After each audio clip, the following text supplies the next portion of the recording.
Rafi asa newadaraji. Ya Allah ya Rabbi, horenganan jelema geus kabitaeun jasa ka surga ditanya teh ieu nu mantak ieu kumaha? Nu mantak ieu cinta jasa ka Kangjeng Nabi. Kangjeng Nabi walaupun fakir tapi sedekahna terus baik. Kangjeng Nabi walaupun miskin tapi sedekah terus baik. Naon bae anu bisa disedekahkeun ku Kangjeng Nabi selalu disedekahkeun. Kaula nuturkeun Kangjeng Nabi, salaki kula nuturkeun Kangjeng Nabi. Lantaran eueuh jang sedekahna hanya tanaga-tanagana, maka kula jeung salaki musyawarah poe Jumat ngagratiskeun beca. Ya Allah, ya Rabbi cak nu sugih teh pohara amat. Ieu mah jelema lain lalagaan di luar kapasitas biasa. Jelema anu mencintai fakir berarti mencintai kaula. Ulah sieun ku ya kayatiman, ulah sieun ku kafakiran. Hiji nu dideuleu Allah Subhanahu wa taala. Teger. Tapi Kangjeng Nabi mah teu eureun-eureun terus bae sodako. Jadi Kangjeng Nabi mah lamun erek sare boga roti 2, Kangjeng Nabi moal daekeun sare lamun roti can dibikeun, bikeun heula kaluar ka dinya, geus beres dibikeun ka santrina tanu aya di sufah kara Kangjeng Nabi hasupi. Mun Kangjeng Nabi boga korma hiji moal sare Kangjeng Nabi mah mun korma masih kene di meja bikin heula. Nurutan eta bae ge seseleh tah. Nurutan eta bae ge datang ka modar urang moal bisa. Moal bisa tuh. Jakuari bae ge Haji Pendi ye geus tere paevan nya nama ye. Lantaran huisna ge geus lain di dieu, di dieu. Berarti hadapun bujal ge geus huisan. Kan ieu ge lain mikiran sedekah nya nama. Malah terus disering leungit berkat. Sering. Ai kula mah geus kudu dicaritakeun. Teu kudu geus pokona mah teh mah asal aya nyana pasti leungit. Lain sedekah nyokotan. Panti balik sama. Berarti ai Kangjeng Nabi mah karakterna mikeunan, ai ieu mah karakterna nyokotan. Pansa balik teh mah. Aya jelema resep jasa ka Kangjeng Nabi tapi teu boga naon karakterna tukang beca, lain karakter kahirupan sapopoena tukang beca. Ketika nyana nyaritakeun Kangjeng Nabi ku kabageuranana, nyaritakeun Kangjeng Nabi ku loyalna, nyana ngarenung kieu be. Cek nyana aing ge hayangan aing teu boga naon. Lah aing mendek sedekah ngabeca bae ngan asal poe Jumat. Asal poe Jumat jelema anu naik beca aing datang ka jam 11:30 moga teu kudu mayar. Sedekahna eta bae nya komo nu deuk ka masjid mah. Ngabeca nya na bebeja jeung pamajikanana mana bahasa tukang beca mana ai bahasa Haji Pendi mah mama beda jangan mama ai aya urang mah mama ai eueuh bae ai masih ka mana. Deres masih mah atuh deres masih mah malam-malam mah teu semakin teu masih sia bae nya. Nah mana naon bapana ka tukang beca ieu ieu mah kieu ieu poe Jumat ieu mun ngabeca ulang harapkeun duitnya sebab urang kan teu sedekah teu boga duit. Ieu mah deuk sedekah tanaga bae ting kaluar datang ka 11:30 ke 11:30 ka masjid. Nah ieu sahan ka masjid sarua teu kudu mayar. Heuh tuh masalah cenah. Kaluar jare jam 8 asal poe Jumat bae asal poe Jumat. Geus pokona deuk ka mana tah teu kudu mayar ka nyana mah. Gratis. Datang ka heraneun anu naik beca ge asal deuk dibayar Jumat. Asal deuk dibayar bae ku tukang sayur Jumat. Gratis. Atuh si mbak mah nungguan poe Jumat bae. Si pamadungan Pak Jumat bae geus tadi lakukeun kunyana asal Jumat gratis asal Jumat gratis kabeneran aya nu teu nyahoeun bos masjid berangkat ke masjid dibayar kunyana berapa mas gratis Pak jangan sombong beca gratis bos yo bos enggak Pak saya mah asal Jumat gratis Pak pokoknya tenaga saya dari pagi sampai Jumat gratis buat sodakoh aja kamu ngebeca aja sombong berek kunyana tuh ambil 100.000 enggak Pak bikin deh mun Haji Masuri atuh minta tambahnya nama atuh duit masjid ge kurus di bea bergaini nah eta kaget tuh bos kaget cek bos teh coba ke Jumat hari coba kau yang Jumat hari di Cirian bener itu gratis Jumat hari naik deh ya beca masjid yana geus disiapkeun duit 500.000 coba cek yana gratis teh bener ente sampai masjid berapa Pak gratis Pak Jumat saya gratis yang bener kamu pokoknya saya mah siapa aja hari Jumat yang naik beca saya orang fakir orang miskin orang besar pejabat bos sekalipun gratis keluarkan punya hitung di hari punya 1 2 3 4 5 500.000 Haji Peni ge osok tak kitu tah percis Haji Peni sok kitu tah 1 2 3 4 5 6 7 8 9 10 kan 1 juta tah nu dicokot bertungtung hiji tah tolol jasa teh budak penipu goblok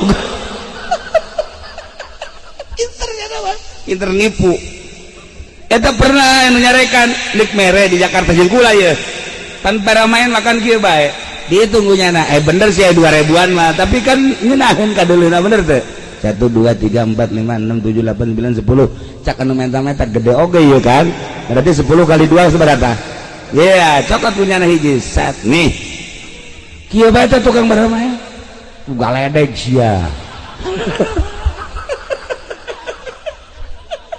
ngaharen-haren bae emangnya nama kos gitu berhenti leletik penipunya nama mantap dagangnya tuh maju-maju tah barang dihitung mah asli mah bos 1 2 3 4 5 nih enggak Pak saya mah asal hari Jumat gratis udah jangan gratis-gratis nih 500 pokoknya walaupun berapa Pak jangan pun 500 5 juta nanti dulu saya udah tekad saya bulat asal hari Jumat gratis Masya Allah cak bos jelema nu kos kieu ye jelema nu kos kieu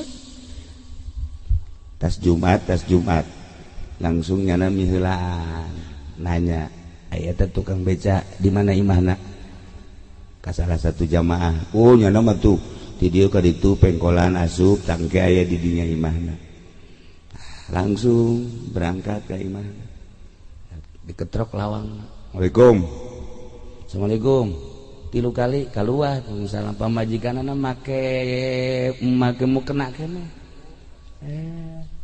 Waalaikumsalam Betty ya ada apa Pak ini rumahnya Pak Anu iya yang tukang beca betul ini siapa ini saya istrinya nyana cerik dirinya Masya Allah neuleup salakina ngabeca poe Jumat gratis neuleup pamajikan anak make mau kena kene dibikin duitnya 500 nih saya tadi naik beca kemudian nggak mau dibayar Bapak nah udah ini saya bayarnya sama ibu aja cek ibunya dari pagi sampai Jumatan gratis suami saya mah Pak walaupun bayar sama saya enggak Pak nanti suami saya ke surga masa saya ke neraka ya Allah eta bos kieu bae bos aing teh loba duit aing ngabutuhkeun duit neangan duit tetapi ieu kakarak bagi tukang beca model kos ieu masyaallah coba sih aslinya orang mana Cilongok Pak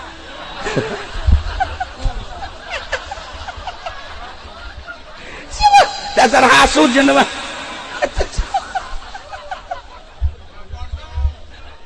Cilongok Pak ya Allah ya Rabbi idinya nyana nyemutlakeun cai mata ya Allah ya Rabbi horenganan jelema geus kabitaeun jasa ka sorga ditanya teh ieu nu mantak ieu kumaha nu mantak ieu cinta jasa ka Kangjeng Nabi walaupun fakir tapi sedekahna terus baik Kangjeng Nabi walaupun miskin tapi sedekah terus baik naon bae anu bisa disedekahkeun ku Kangjeng Nabi selalu disedekahkeun kaula nuturkeun Kangjeng Nabi salaki kula nuturkeun Kangjeng Nabi lantaran eueuh jang sedekahna hanya tanaga-tanagana maka kula jeung salaki musyawarah poe Jumat ngagratiskeun beca ya Allah ya Rabbi cak nu sugih teh pohara amat ieu mah jelema lain lalagan di luar kapasitas biasa cintana menggebu ka Kangjeng Nabi akhirna balik nu sugih teh ngarenung bebeja ka pamajikanana neng bapak mangi tukang beca jeung pamajikanana seperti tadi caritakeun gitu yuk urang ngamimitian sedekah yuk urang cintakeun ka Kangjeng Nabi masa nu susah bisa sedekah urang henteu urang lamun nyaritakeun batur ngabangun masjid jaboga pantes batur ngabangun majlis boga puluhan juta geja pantes batur nyantun yatim piatu jaboga pantes ieu tukang beca jeung pamajikanana bapak can nyorang ngecrakeun cai mata saumur hirup tetapi kamari bapak ningali pamajikan tukang beca salakina ngagratiskeun tanaga barang datang ka imahna pamajikanna maksi keneh make mau kena dibere duit ku bapak 500.000 cek nyana moal ka Jumat mah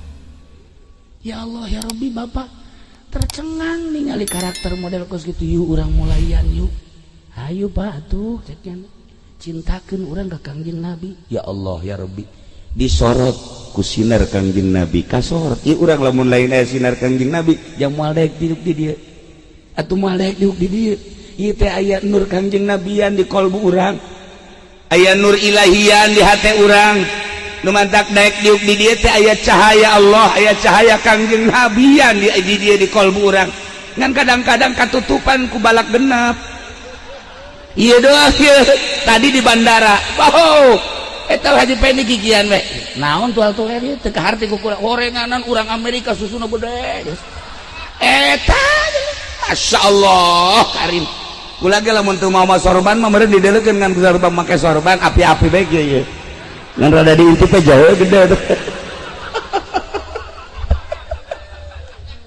ya Allah eta bener teh urang Amerika luwis jasa teh mah luwis disusul ke orang Pakistan lah luwis barang turun di Cina teh Cina kasisieun Haji Rusdi nya nangis ge bareng kotok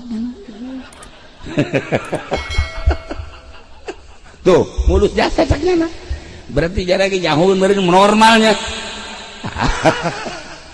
geus kasimpulan nama eta nu sugih teh nu sugih pasini jeung pamajikanana Kak geus kieu bae lah tuh eta tukang beca teh urang mana haju urang ka Mekahkeun coba urang tanya ji bener oge ih pamajikanana ji nurut teh ieu beneran kan boga pamajikan teh mongkos tukang beca tadi kan kebeneran akur dah ieu nu sugih ge boga pamajikan geunaheun tak kadangina pan aya jelema iya neng urang boga duit 10 juta ka masjidkeun 9 juta yuk nanaonan eling atuh salaki diterekan eling 9 juta urang 1 juta nanaonan anu cager ge gering heula eta majikan kamu Masya Allah aya teu ngamuk neng urang boga di 10 juta 9 juta ka masjidkeun yuk kabeh masjidkeun jeung hulu-hulu sia amboh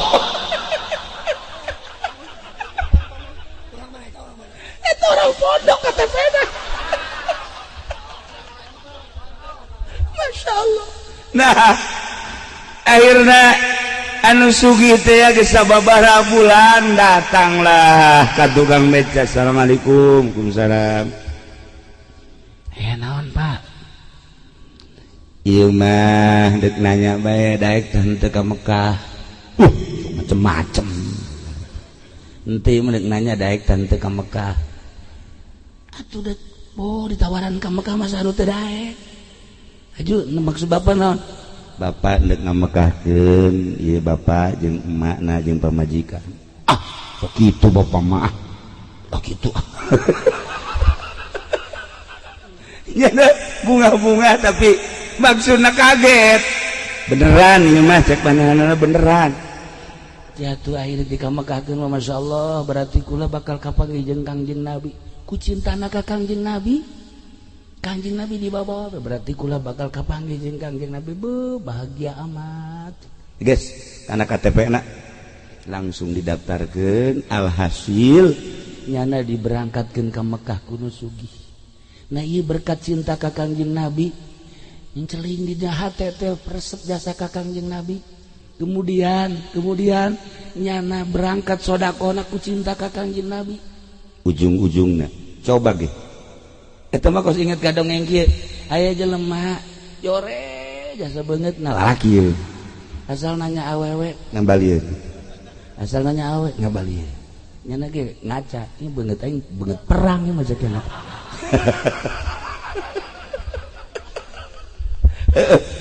geus nyana terus bae asal nanya bae si komo tuh budak sakola mah ditanya ti jauh kene geus kieu bae malengos.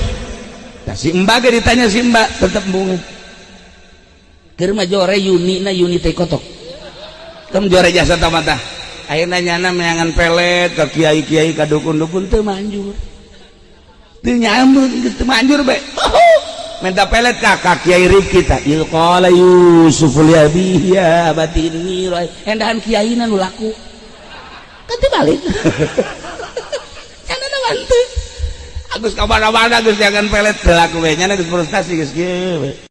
Ya Allah ya Rabbi. Tapi maha kawasa Allah. Lah kuari mah oper bae lah cekeuna. Deuk ka kiai moal ka dukun moal ka ahli hikmat deuk ka kiai bener. Jaman teh pelet kaji pending geus. Boro-boro aing nya ge teu laku. Aduh. Ayeuna ka kiai. Assalamualaikum. Waalaikumsalam. Naon kula umur geus aya meureun 35 mah. Oh bagus maksudna ya kan hayang kawin atuh lain geura kawin hayangan lalaki makan pembeli eueuh jang meulina hayu boga duit ona lah tuh urang sajajarkeun we jeung nu kieu kiai unggal nanya awewe embung ka budak sakola embungeun ka si mbak embungeun ka karyawati embungeun ka santri ge embungeun kunaon geus datang ka haji ulum ge embungeun ka aju ieu mah deuk masrakeun sagala-galana we ka kiai atuh sugan ka ahli hikmat geus kula ieu pelet tata tulisan pelet beuh ti mimiti waliyat talatof datang ka ilqala Yusuf kuntal kabeh cek eta mah nu ngaran-ngaran minyak ti ahli hikmat makena ge teh jerundani eta geus lain kitu teh disilang Masya Allah ti mimiti minyak seunit datang ka minyak PPO datang ke minyak kelapa tetap kemanjur Haji Masuri pada we kos gitu teh puding tah bae keur ngora kikian nya tah Haji puding jago pelet kos gitu tapi tetap berlaku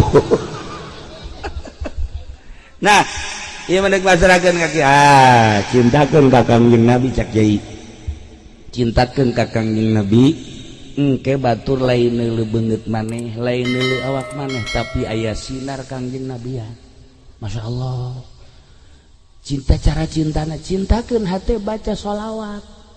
Tah sholawat nu mana kiai? Tapi teu meunang direkam ieu mah ye. Sholawat ieu mah anjur jasa ieu mah ye. Teu meunang direkam, paehan. HP-na paehan. Da dibacana moal make ieu. Allahumma sholli ala sayyidina Muhammadin ana talu wa qasanu kul antu salatu sulaiman siman ya.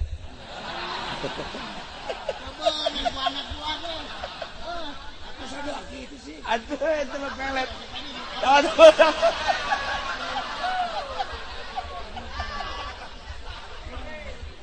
Bahkan tama lain ke awewe jam pedagang eta. Serius. Ngan cak abah almarhum hiji teu meunang ditulis, teu meunang direkam, dibaca, ditalar sakali, 2 kali, 3 kali masalah. Lamun talar datang ka 3 kali bake, lamun teu katalar ulah. Ngan teu meunang direkam. Teu meunang. Allahumma shalli ala Muhammadin. Anak alaihi wa sallam qurban tusalatu terima kasih namun anta bihajati. Hajati.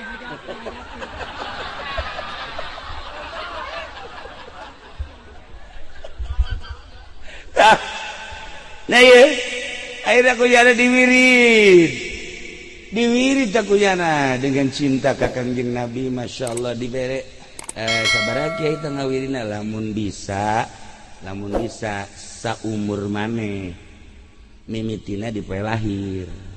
Misalnya umurna 35 macana ulah loba-loba 35 ngan poe lahirna poe naon. Misalnya umurnya geus 27 macana ulah loba-loba 27 ngan ti poe lahir. Atuh kecil dah kos gitu. Dibaca kuliahna terus bae. Allahumma shalli ala sayyidina Muhammadin anat alaihi wujuh khasyata lukuman tusalli wa tusallim ala sayyidina Muhammad. Karekam. Tapi teu meunang diwirid tah pasti ah. Teu meunang awas eta, tah kudu satalar-talarna. Oh bahaya tah mah. Nah, diwirid ku jana terus we diwirid. Asal penting diwirid sesuai jeung umur, asal penting diwirid sesuai jeung umur terus be. Tambah cinta ka Kangjeng Nabi, dicintakeun ka Kangjeng Nabi, cinta ka Kangjeng Nabi. Masya Allah. Teu lila prosesna cuman 3 bulan. Eta awewe loba nu nanyakeun. Loba nu nanyakeun. Aya teh si cenah si Udin kok kasep amat ayeuna. Kasep amat cenah keur ieu mah joget sia. Joget bahasa Vietnam eta. Kasep amat. Unggal jelema nyebutkeun kasep. Bahkan aya eta mah jelema aya kasep tapi pantes cakna teh. Pan beda tah. Pantes cakna nyurup teh nyurup. Pan jelema teh aya nu nyurup pantes sampaian lah kok saji pendi. Aya kan nya mah awakna sampaian. Topo ge sampai-sampai ku. Kesimpulan adalah alhamdulillah loba resepkeun ya akhirnya naon gitu ngalamar kawe jadi. Ta eta sholawat modal cinta ka Kangjeng Nabi. Atuh ye kiai lain ku sebab bisa ngaji na cinta ka Kangjeng Nabi. Coba jelema anu bisa ngaji tapi teu mangpaat elmuna kurang cinta ka Kangjeng Nabi. Loba jelema anu hebat elmuna tapi teu cinta ka Kangjeng Nabi. Naonan. Tah aya jelema lah elmuna teu sabaraha tapi cintana ka Kangjeng Nabi pohara. Luhung. Moal jelema diangkat jadi wali lamun teu cinta ka Kangjeng Nabi. Moal aya jelema diangkat jadi solihin lamun teu cinta ka Kangjeng Nabi. Moal aya jelema bisa ibadah ka Gusti Allah lamun teu cinta ka Kangjeng Nabi. Modal cinta ka Kangjeng Nabi diangkat jadi wali, modal cinta ka Kangjeng Nabi diangkat jadi solihin, modal cinta ka Kangjeng Nabi diangkat jadi ahli ibadah, modal cinta ka Kangjeng Nabi maju usahana, cinta ka Kangjeng Nabi anu joget aku modalnya cinta. Ikan karasep ya kadele namanya karasep, kurang cinta ka Kangjeng Nabi. Iya kasep sakieu mah ye, iya kasep dibandingkeun jeung di solear mah ja atuh sakieu mah kasep. Tapi kurang cinta ka Kangjeng Nabi ya kos kieu ya mantap betah aja di Cilongok cekna ngaji kunaon datang ka ngendong-ngendong ai di imah dicarekan bae dah kana kurang cinta ka Kangjeng Nabi, cintakeun geura ka Kangjeng Nabi. Nah, inilah tadi jelema susah cinta ka Kangjeng Nabi bisa ka Mekah. Jalan mati mana bae. Ieu jelema jore cinta ka Kangjeng Nabi, oh laku. Bahkan awewe ribut perebutkeun nyana. Ribut. Kaget sia kunaon ribut bae. Eta teh perebut anu jore tadi. Horenganan lain jorena aya sinar Kangjeng Nabi ya. Masya Allah kan. Nah, ila Kangjeng Nabi teh lahir ke alam dunia geus teu boga bapa 5 tahun ibuna maot 6 tahun ibuna maot 7 tahun Kangjeng Nabi lantaran ibuna teu aya diurus ku Abdul Muthalib akina. Setahun kemudian maot dilangsungkan pengurusan Abi Thalib. Masya Allah karim. Mamang teruslah sampai umur 9 tahun sampai umur 10 tahun Kangjeng Nabi ilu perang. Umur 10 tahun Kangjeng Nabi geus milu perang. Harabul Fujar ngaranna, antara kelompok jeung kelompok. Kangjeng Nabi di barisan depan. Muhammad, maneh kunaon ieu milu perang? Kula mah lain perang naon deuk ngadamekeun. Lantaran kelompok ieu jeung kelompok ieu masih kene aya darah, tetapi ieu ku gara-gara masalah saeutik kula tampil di hareup, maksudna supaya ulah terjadi peperangan. Leutik kene 10 tahun geus bisa ngadamekeun antara kelompok. Urang mah urang leutik kene geus banci kelompok. Gara-gara main gundu lain budak anu ribut, kolot jeung kolot. Main gundu doang, Masya Allah. Di pondok keur ieu gede jasa huru hara urusan lalayangan anak haji peni nyana-nyana ribut. Pan eta mah tolol bin goblok sabatu. Urusan poleca gundu layangan kudu jadi bapak nu ribut. Masya Allah karim. Nah, Kangjeng Nabi 10 tahun ngadamekeun kelompok. Ya Allah ya Rabb, Gusti Allah geus diciptakeun seperti eta.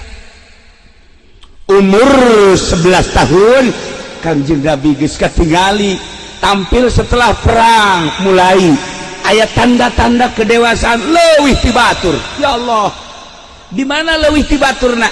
Ketika batur kanekleb, ketika batur kabar, ketika batur nyanyi-nyanyi, Kangjeng Nabi cuma senyum-senyum. Pernah Kangjeng Nabi diajak ku babaturanana, yuk urang nyanyi-nyanyi di ditu. Kangjeng Nabi ngilu. Lantaran Kangjeng Nabi kan manusia biasa, suarana Kangjeng Nabi bagus. Kemudian penampilan Kangjeng Nabi luar biasa, dek diorbitkan Kangjeng Nabi ngilu. Setelah di perjalanan Kangjeng Nabi kapanasan ku Gusti Allah dibere tunduh teu kuat Kangjeng Nabi, akhirnya babaturanana diteruskan tidak ada terus kayak kula menyusul baik. Kangjeng Nabi calik di batu dengan tuduhan luar biasa, rep sare diamankan ku Kangjeng Nabi ku Gusti Allah. Di tengah-tengah terik matahari dibutuhkan ku babaturanana lantaran Kangjeng Nabi suarana bagus, penampilanana hebat, ketingali kedewasaanana, tapi diamankan ku Gusti Allah. Di tengah-tengah terik matahari di batu Kangjeng Nabi sare. Coba eta Allah Maha Kawasa ngamankeun Kangjeng Nabi lain di kamar, ngamankeun Kangjeng Nabi lain di bawah pohon, tapi di luhur batu. Mata kekare pengamanan Gusti Allah mah ulah aneh. Lamun orang nyaritakeun Islam di Indonesia hebat, teu aneh. Di Malaysia hebat, teu aneh. Di Saudi Arabia teu aneh. Tapi justru di Amerika tumbuh wari Islam. Ieu kan satu keanehan. Ulah aneh. Lamun urang kuari di Saudi Arabia kukula geus dibahas sabaraha minggu ka tukang bahwa Saudi Arabia bakal dirubah tina Wahabi menjadi Sunni. 200 pangeran tangkap, 6 pangeran tembak Salman lantaran dirubah dengan bahasa korupsi. Tetapi lain eta aya penelitian ti Raja Salman setelah ke Indonesia. Hikmah kunjungan ke Indonesia lain sembarangan. Panjang kukula bun diceritakan tentang kunjungan ke Indonesia dan kunjungan-kunjungan ke negara lain sehingga merubah negara. Tina Wahabi dek jadikan Sunni. Kuari di Mekah aya maulidan. Matak lamun di Indonesia aya anu ngabidahkeun, aya anu ngawahabikeun. Ieu katinggalan di Mekah ge kuari Sunni. di Madinah tadi kamari muludan.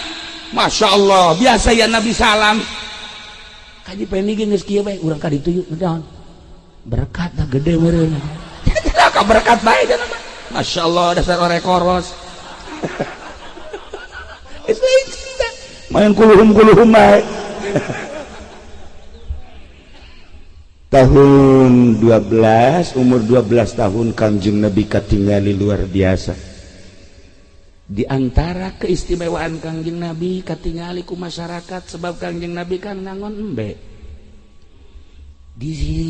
ditalingakeun ku kabehan kumaha eta embe ku Kangjeng Nabi dipangitikan ke berangkat ketika aya anu leuleus embe ku Kangjeng Nabi diais lamun aya embe anu pincrang ku Kangjeng Nabi diais. Masya Allah kan hiji nabi anu teu ngangon embe hiji nabi seluruh nabi kabeh ngangon embe mantap kula ge alhamdulillah ngangon embe kula bahkan jeung kebo tambah Kangjeng Nabi mun teu Kangjeng Nabi ge kugul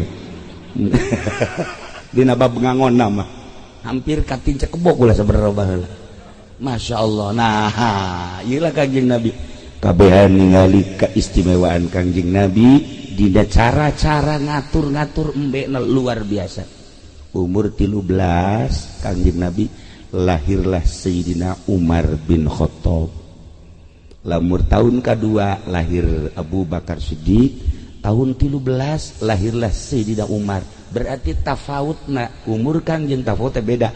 Bedana umur Kangjeng jeung Sayyidina Umar anu bakal jadi jawara. Sayyidina Umar anu bakal jadi pelopor.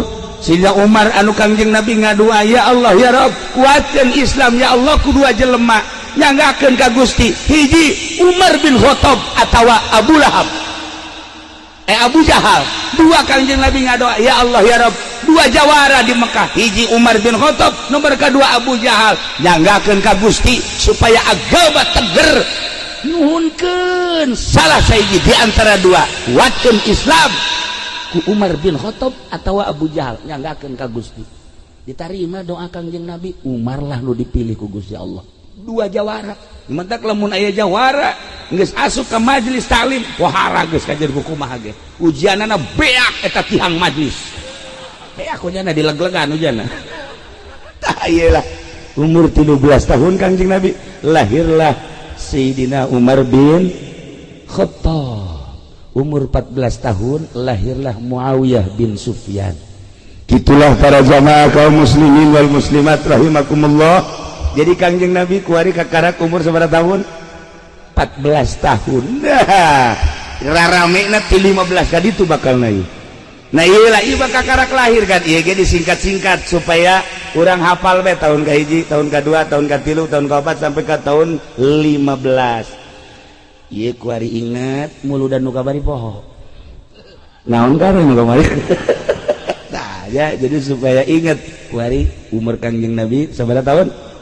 15 tahun. Nah engke urang muludan di mana deh ya mantos ya lembur jadi 16 sampai 30 tahun iyalah 35 wah mulai Kangjeng Nabi katingali gagahna perkasana jeung hebatna tanggung jam 12 atuh emangnya semenyan mah juri meureun. Para jamaah kaum muslimin wal muslimat rahimakumullah fi asa ne wa daraji